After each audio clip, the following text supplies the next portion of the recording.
Hi, r.w.forder here.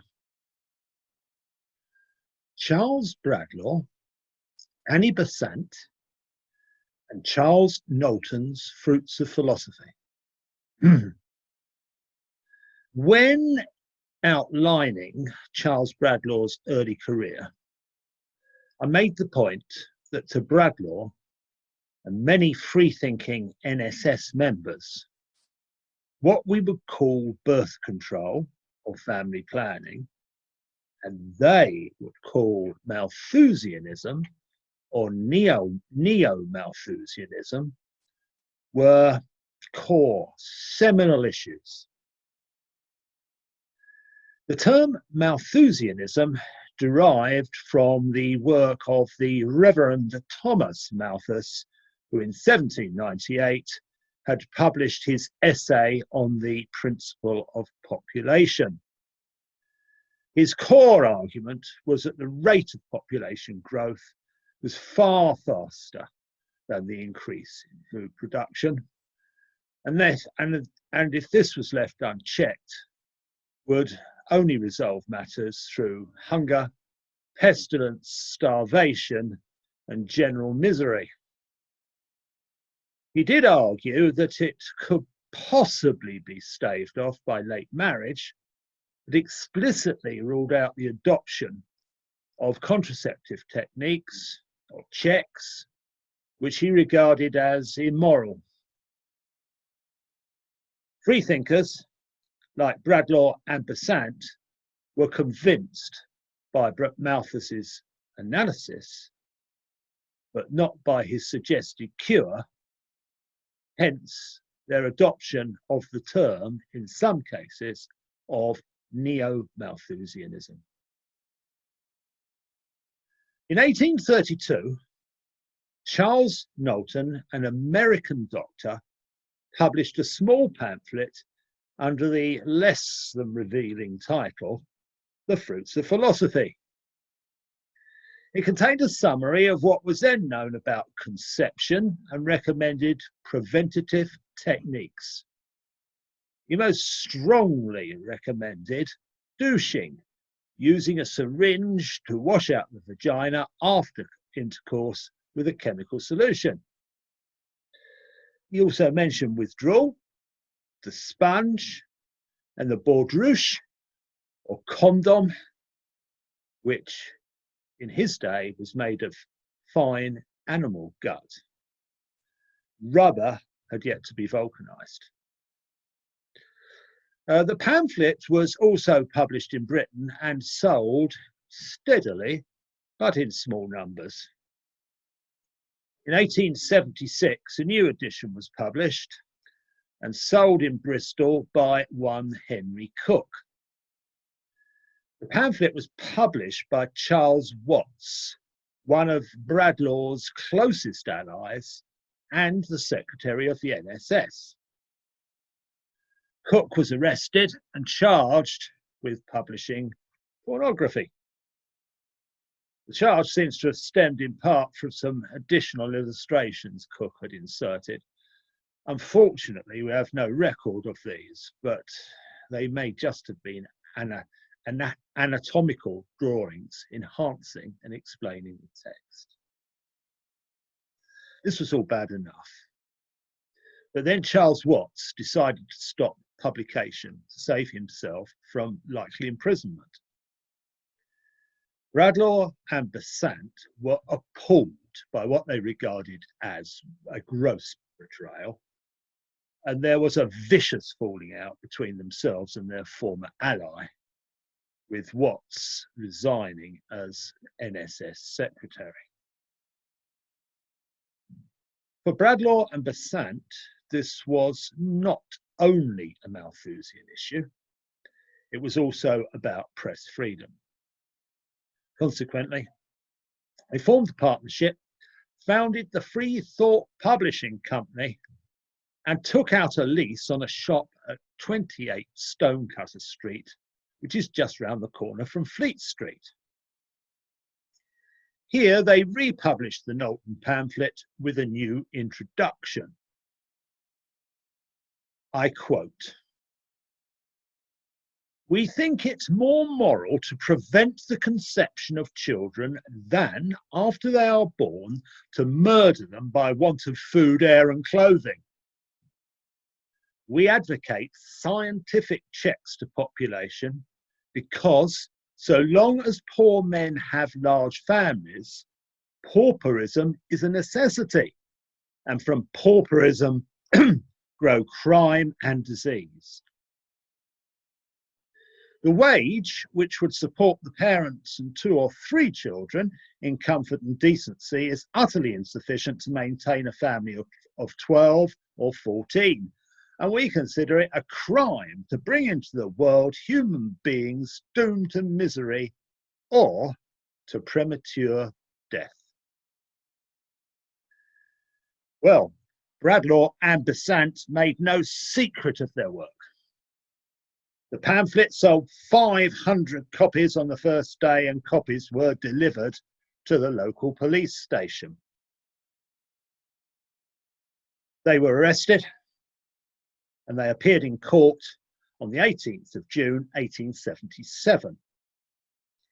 They were being prosecuted for publishing, quote, "a certain indecent, lewd, filthy, bawdy and obscene book by the Solicitor General, no less, Harding Gifford." Bradlaugh and Besant both defended themselves. In Besant's case, it was almost unheard of for a woman to do so. As she pointed out, in 1876, only 700 copies of the Fruits had been sold. However, the Free Thought Publishing Company had sold 125,000 in the 3 months before the trial. She provided data on the problem of large families among the poor, arguing that child mortality rates in large families were double that of smaller families. She also claimed that neo-Malthusian methods would allow couples to marry earlier, reducing prostitution. Further, all the information Fruits provided could be found in other publications. The difference was that the other publications were more expensive, and therefore unavailable to working people. Note the irony. Bradlaugh and Besant were being accused of immorality, but what they regarded as their cause was a deep moral cause, or even a crusade. Bradlaugh added some further points. In particular, he drew attention to the high rates of infanticide among the urban poor, claiming that in 1868 in London, no less than 16,000 child deaths were the result of mothers murdering their children. In his final statement to the court, Harding Gifford had this to say: "I say that this is a dirty, filthy book, and the test of it is that no human being would allow that book to lie on his table. No decently educated English husband would allow even his wife to have it. And yet it is to be told to me, forsooth, that anybody may have this book in the City of London or elsewhere who can pay 6pence for it. The object of it is to enable persons to have sexual intercourse, and not to have that which in the order of providence is a natural result of that sexual intercourse."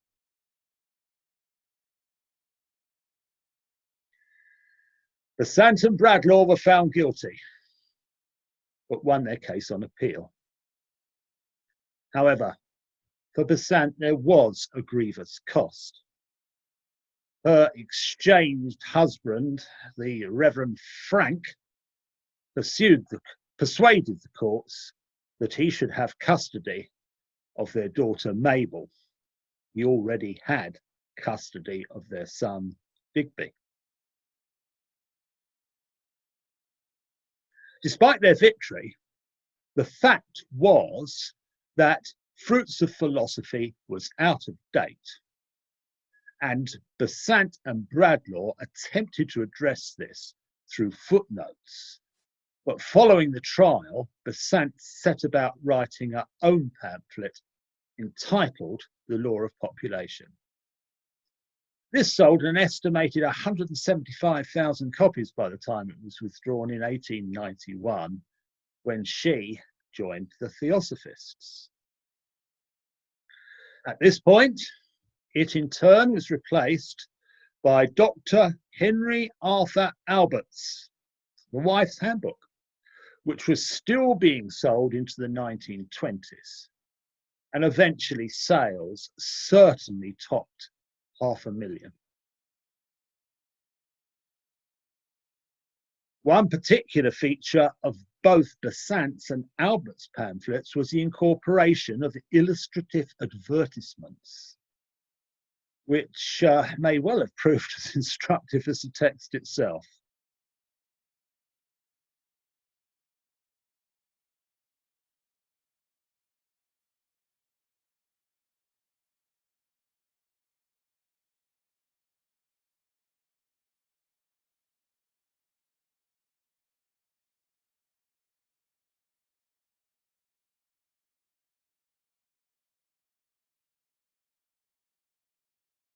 What points can we make in conclusion? Well, firstly, I would suggest that 1877 was a key moment in the struggle for a free press.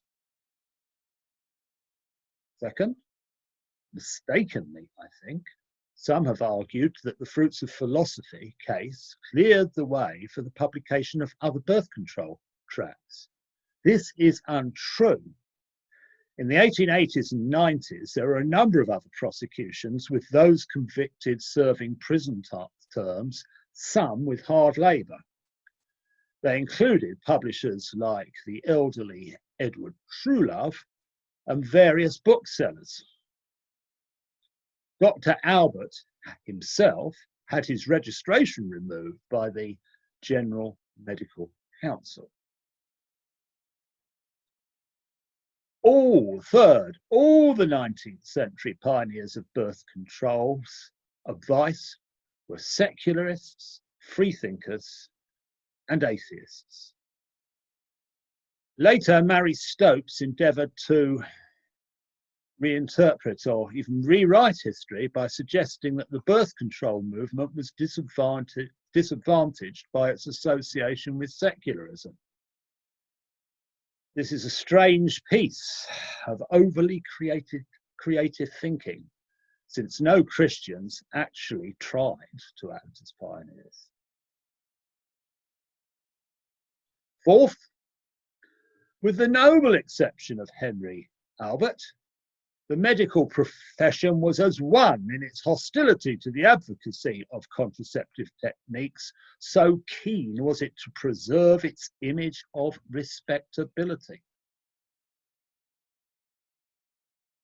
Fifth, in the wake of the Fruits of Philosophy trial, Bradlaugh and Besant helped form the Malthusian League, which carried on the campaign for very many years. It, the Malthusian League, can be seen as a forerunner of the Family Planning Association.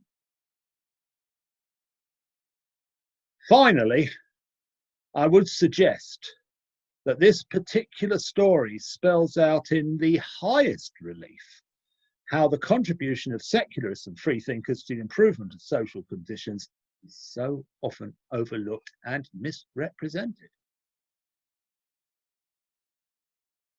If you want to read more about this, an easily obtained book is Roger Manvell's the trial of Annie Besant and Charles Bradlaugh.